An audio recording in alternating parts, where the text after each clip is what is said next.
morning boys, welcome. සාදරයෙන් පිළිගන්නවා ඔයගොල්ලන්ව. අද යන්නේ විශේෂ වැඩකට. අපි බලමු මොකද්ද වෙන්නේ කියලා. ඉස්සරහට බලමු. ඊටම මාතක සෙට්ලා එන්නකොල්ල අපි තැන්ට ගිහින් වැඩේ කරන තැන්ට ගිහිල්ලා අපි ටිකටම සෙට් වෙමු. සෙට් වෙන්න කලින් කියන්නේ අනිවාර්යයෙන්ම channel එක subscribe කරලා තියාගන්න.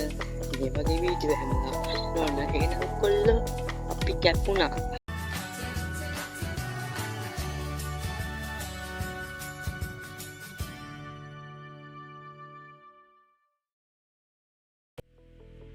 රත්නපුර කියන්නේ මැණික් වලින් වටවෙච්ච සහ සැඟවුණු කුරුමකම් තියෙන විශේෂ ස්ථානයක්. මේ ස්ථාන අතරින් ඕගොල්ලන්ට මම අද පෙන්වන්න ආවේ විශේෂ එක් නටබුන් ස්ථානයක්. වැඩි හැමෝම දන්නේ නැති තැනක් වුණාට මෙතන හැමෝගෙම ඇස ගැටිච්ච ඉතා පුදුම සහගත ස්ථාන. අපි බලමු එතන මොකක්ද කියලා. රත්නපුර නගරයේ තියෙන වැදගත් ස්ථානයක් අතුරින් මා මේ කියන්නන ස්ථානය රත්නපුර නගර මැදයේ තියෙන ඉතාමත් ලැබුම් කළු ආකර්ශනීය කුළුණක්. ඒ වෙනම කුළුණක් නෙමෙයි. රත්නපුර ඔරලෝසු කනුව. මැණික් ව්‍යාපාරිකයින්ට සහ විවිධ දේශපාලන පක්ෂවල රැස්වීම් වලට තියෙන ප්‍රධාන කටයුතු වලදී ස්ථානයෙන් තමයි මූලාරම්භය පටන් ගන්න. 1914 දී ආරම්භ කළ මේ වැඩ නිම යන්නේ 1918 දී. අවුරුදු 4ක් වන සුළු කාලයකදී බ්‍රිතාන්‍ය ජාතික MS පිතාන්ජාතිකයෙක් විසින් මේ නිමවා තියෙනවා. තවද මෙම කුළුණේ යුද්ධ සමයේදී මියගිය බ්‍රිතාන්‍ය සෙබළු 20 දෙනෙක්ගේ නම් සඳහන් වෙලා තියෙනවා. මෙම ඔරලෝසු කනුව රත්නපුර නගරයේ සිටින සියලුම දෙනාට ආභරණයක් බව කීමට නිවැරදියි. රත්නපුර මිහිඳු විද්‍යාලය අසලින් ගමන් කරද්දී අපට නිතර දෙවේලේ හමුවන මෙම කුළුණ ගැන සඳහන් කළොත් ඇත්ත වශයෙන්ම කිව්වොත් මෙම කුළුණ බ්‍රිතාන්‍ය ආණ්ඩුකාරතුමාගේ සමයේදී නිම වූවා. රත්නපුර නගරයට ගම් වතුර කියන්නේ සුලභ දෙයක්නේ. ඒ කියන්නේ මහ ගම් වතුර සමයේදී මගින් එගොඩ මෙගොඩ කිරීම සඳහා මෙහි නිමවලා තියෙන පාරුවක්. එම පාරුවේදී මගින් පිරිසක් සමගින් සෙබළුම් පිරිසක් ජීවිතක්ෂයට පත්වීම සිහි ගැනීම පිණිස තමයි මෙම රත්නපුර නගරේ මිහිඳු විද්‍යාලයේ අසබඩ මෙම කුළුණ තනවලා තියෙන්නේ. වැඩිය කවුරුත් නොදන්නවා වුණාට රත්නපුර නගරේ තියෙන පැරණි කුළුණක් තමයි මෙම කුළුණ. මේ ඕගලන් දෙයක් කියන්න බැරි වුණා මට. ඔව්. අද තාත්තත් එක්ක සුපිරි වැඩක් කරන්න යන්නේ මම. ඔව්. බලන් ඉන්නකො මොකද්ද වෙන්නේ කියලා. සුපිරිම දෙයක් රත්නපුරට ආවෙනික දෙයක්. බලන් ඉන්නකො මොකද්ද වෙන්නේ කියලා. වාරෙන්න සෙට් වෙලා ඉන්න මාත් එක්ක.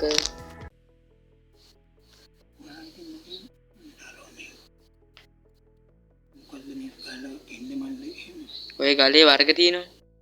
මේ ගල්වල මැණික් වලක මේ රතු මැණික් කියන්නේ මේකට තමයි රත්. හරිද? ඔව්. ඕකේ තියෙනවා නේද මොකද රෝස පාට උරු. එහෙම දන්නේ නැහැ රෝස පාට උරු. මේ රෝස පාට කියන්නේ පිංක් සපාය. ඒ කියන්නේ ලා රතු පාට. ලා රතු ගල්. පිංක් සපාය. ඔව්. දැන් මේක හොඳ රතු ගලක් නේ. මේක කපලපලෙන් මම පස්සේ සාමාන්‍ය කැරට් 4ක 2ක විතර ගලක් එනවා. එහෙනම් කපලපලවල ඉවර කරනකොට කැරට් 2ක විතර. දැන් කැරට් එකක් කියන එක තේරෙනවනේ. ඔව්. කැරට් එකක් කියන්නේ මේ ඒ ගල් බර කෙරින මේ මිම්මා. හරිද? ඉතින් මේක කපලපලවල තියෙන ගලක් දැන් මේ රළු මේ රතු පාට එක වැඩ කෙරුවන් පස්සේ තමයි දැන් මම ඊළඟට මේ පෙන්නන මේ ගල වගේ ඉන්නේ. මේ ගල වගේ මේ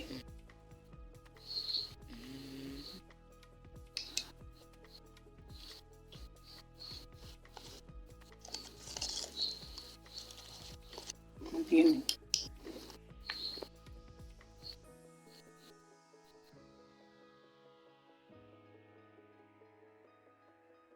රතු මැණික් ගල් කියන්නේ මෙන්න මේවට තමයි. මේ සාමාන්‍ය මෙතන තියෙන කැරට් එකක විතර ගල් 1.10ක 0.10 කියන්නේ මන්න මිම්ම 1.10ක ගලක්. මේක සාමාන්‍යයෙන් ලක්ෂයක් විතර වටින ගලක් මේ. තේරුණාද? ඔව්. එහෙමයි මේ සාමාන්‍ය වෙළඳාමේ තියෙන්නේ. ඉතින් මේට වැඩි දැන් ලොකු ගල් තියෙනවා. ඉතින් කැරට් 3-4 ගලුත් තියෙනවා. ඒවා ඉතින් ඒ මිම්මේ හැටියට මිලට යනවා ලක්ෂ 5 6 7 8 9 10 ඒ වගේ යනවා. තේරුණාද? ඔව්. වෛරෝඩි හරි. මේ තියෙන කනක මැණික් ගලට නූලාපුවම තමයි වෛරෝඩි වෙන්නේ. ඔය කනක කියන්නේ මොකක්ද එතකොට? කනක කියන්නේ ඒකත් මේ මැණික් වර්ගයක්. මේ මැණික් වර්ගෙට ඔව් මේ විදිහට නූල පාසානම තද පාසානම තියෙනකොට ඒ පාසානම කපලපො දෙන්නන් තමයි මේ නූල මතුවෙන්නේ. ඔව්. මේකට කියන්නේ කනක වෛරෝඩි. කනක වෛරෝඩි. කනක වෛරෝඩි ඉංග්‍රීසියෙන් කියන්නේ ක්‍රිසෝබරල් කැට්සයි කියලා. හරි? එතන මේ කැරට් 1.10ක ගලක්. හරිද? හරි. මේ තියෙන සුදු ආරණුව. ඔව්. මේ තියෙන රතු ආරණුව කරිල්ලෙන් ඉස්සෙල්ලා පෙන්නපු જાති එක. ඔව්. මේවා දැන් මේ බොක්ස් එකේ තියෙන ගල් කැලි 14ක්. ඒ 14ම වටිනවා 30000ක් විතර. අනේ ඔව් 34000ක් විතර වටිනවා. ඔව්.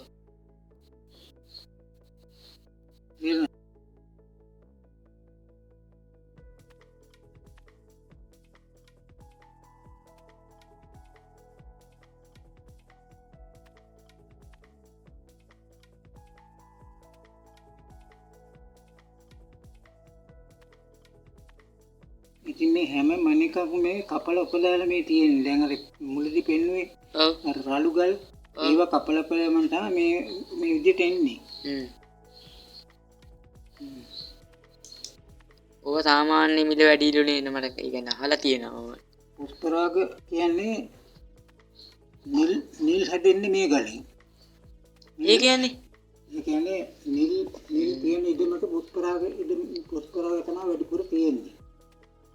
මේකට කියන්නේ පුෂ්පරාග මණික කියලා. ඒ කියන්නේ මොකද්ද? මම මේ කතා මව් මණික කියලා කියන්නේ. ඔව්. නිල් වල මව් මණික තමයි පුෂ්පරාග කියන්නේ. ඔව්. ඉතින් දැන් මේක කපලප දැම්මන් පස්සේ ඔව් අර වගේම ලස්සනට කපලප දාන්න පුළුවන්. දැන් පුෂ්පරාගයක් නෙමෙයි වැඩකට පිටා. අවුලන්නේ ඒකට. දැන් මෙතන තියෙනවා කැරට් 10ක් විතර මේ ගලේ. හරිද? මේකෙන් කපලප දානකොට සාමාන්‍ය කැරට් 4ක විතර ගලක් ගන්න පුළුවන්. කැරට් 10ක කැරට් 4ක් වෙනවා. 4ක් වෙනවා කියන්නේ කපලප දාන ඉතින් අඩු වෙනකොට. ඔව්. දැන් මේ පොඩි පළද්දක් තියෙනවා. මේ පළද්ද අයින් කරලා මෙන්න මේ ටික වැඩ කරුවම තමයි අර කැරට් 3ක විතර 4ක විතර ගලක් එන්නේ.